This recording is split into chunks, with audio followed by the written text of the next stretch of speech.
예, 아버님이 오랫동안 고생을 해오셨는데 저는 우리 아버님이 등이 특히 뻣뻣하고 또 앉았다가 일어날 때 허리와 등 사이가 아주 아프다 이렇게 이제 호소하신 부분을 보고 그쪽 통증을 어떻게 하면 완화시켜 드릴 수 있을까 그렇게 고민을 해서 그쪽으로 준비를 좀 해봤습니다.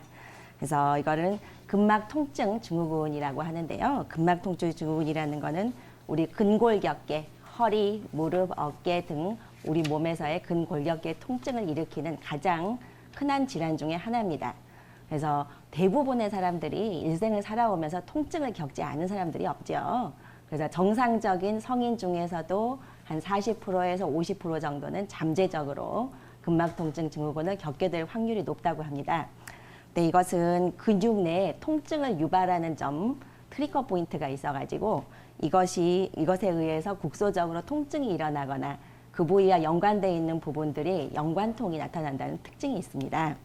근데 이것을 증상은 기본적으로는 통증, 또 그 근육이 약화가 되고 운동성이 제한이 되고 또 이게 오래되다 보면 자율신경계의 이상 증상이 나타나게 되고 수면장애나 우울증까지 초래할 수 있는 그런 질환입니다. 이것을 촉진하게 되는 요인으로는 외상, 또 자세가 불량하다든가 노화로 인한 것이라든가 스트레스 또는 영양 결핍, 수면장애 등등 여러 가지 부분들이 이거 통증을 좀 더 촉진을 할 수 있는 요인이 될 수가 있고 이것의 진단은 사실은 검사 기계를 이용하는 것이 아니라 촉진을 통해서 눌러보아서 또는 이학적 검사를 통해서 진단을 하게 됩니다. 서양의학에서는 이것에 대한 치료는 체외 충격파라던가 초음파라던가 드라이니들로 그쪽을 자극을 한다든가 아니면 주사요법을 쓴다든가 여러 가지 물리치료 또는 마사지, 스트레칭 등을 응용을 하고 있습니다.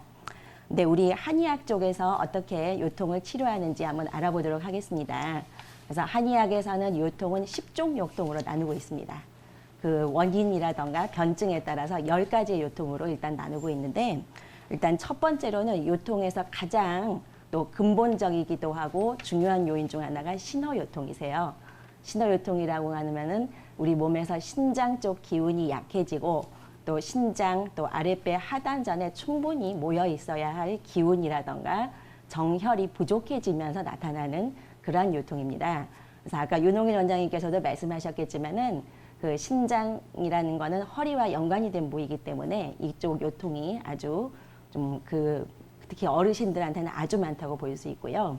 또 우리 몸에서 대사가 제대로 되지 않아서 생기는 담음, 또 혈이 뭉쳐서 오는 어혈, 또 식적, 또 좌섬, 삔거, 또한 그렇지 않으면은 우리 몸에 약간 전기가 약해져 있을 때 외부의 사기에 의해서 오는 요통인 풍, 한, 습열 요통 등이 있고 또 마지막으로 스트레스로 인해서 기운이 울체돼서 나타나는 기요통 이렇게 10가지 요통으로 우리 한의학에서는 나눠가지고 치료를 하고 있습니다.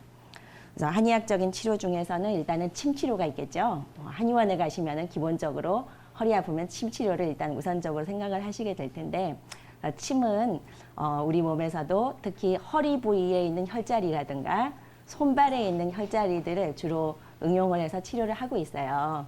또 허리에서도 우리가 눌렀을 때 아픈 자리들 이런 자리들을 상당히 많이 응용을 하고 있는데 눌러서 아픈 자리를 우리 한의학적인 용어로 아시혈이라고 합니다.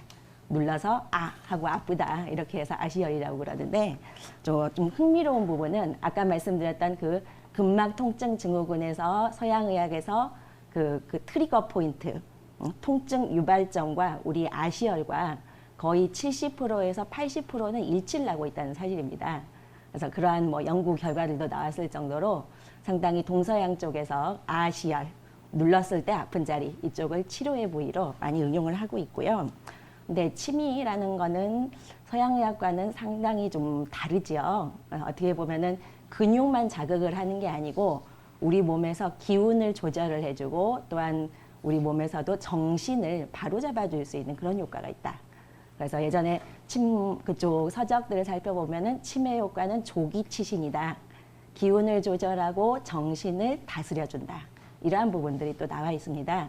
그래서 우리 한의학의 가장 큰 특징 중 하나는 눈에 보이는 육체뿐만이 아니고 기운, 또 정신 이런 부분들까지 전부 다 치료를 한다라고 볼 수 있겠습니다.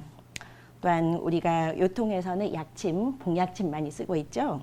또 추나요법도 많이 응용하고 있고요. 또 한약이라는 것도 특히 신장 기운이 약할 때 그쪽을 보호할 수 있는 한약들, 아까도 말씀해 주신 팔미지황탕이라던가 이런 부분들이라던가 또 다른 담음, 어혈, 식적 또 다른 요인에 대한 그쪽의 한약들을 다 치료약으로 쓸 수 있고요. 또 부항, 뜸, 물리치료 다 한의원에 가시면은 다 치료 받으실 수 있는 겁니다. 또 마지막으로 제가 기체조, 허리 운동에 좋은, 허리 통증에 좋은 기체조를 한 3가지 정도만 추천을 먼저 드리겠습니다. 그래서 일단 처음으로는 굴렁쇠 운동이 있는데요. 바닥에 편안하게 누우셔서 양쪽 무릎을 손으로 딱 앉습니다. 그래서 앉은 상태에서 앞뒤로 굴렁굴렁 하시는 거예요. 그렇게 해주면은 우리 몸에서 척추, 경추에서부터 흉추, 요추, 천추, 미추까지 모든 척추들이 전부 다 자극이 되면서 편안하게 풀릴 수 있습니다.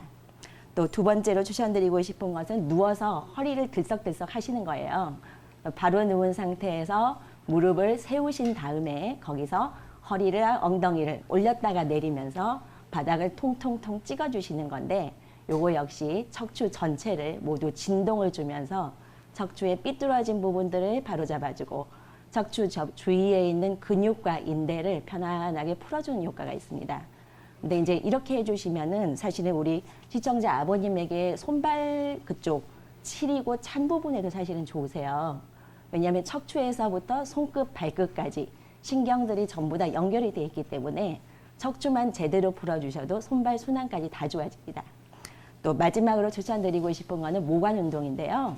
바로 누운 상태에서 팔과 다리를 바닥에서 직각으로 이렇게 세우신 상태에서 탁탁탁탁 흔들어 주시는 거세요.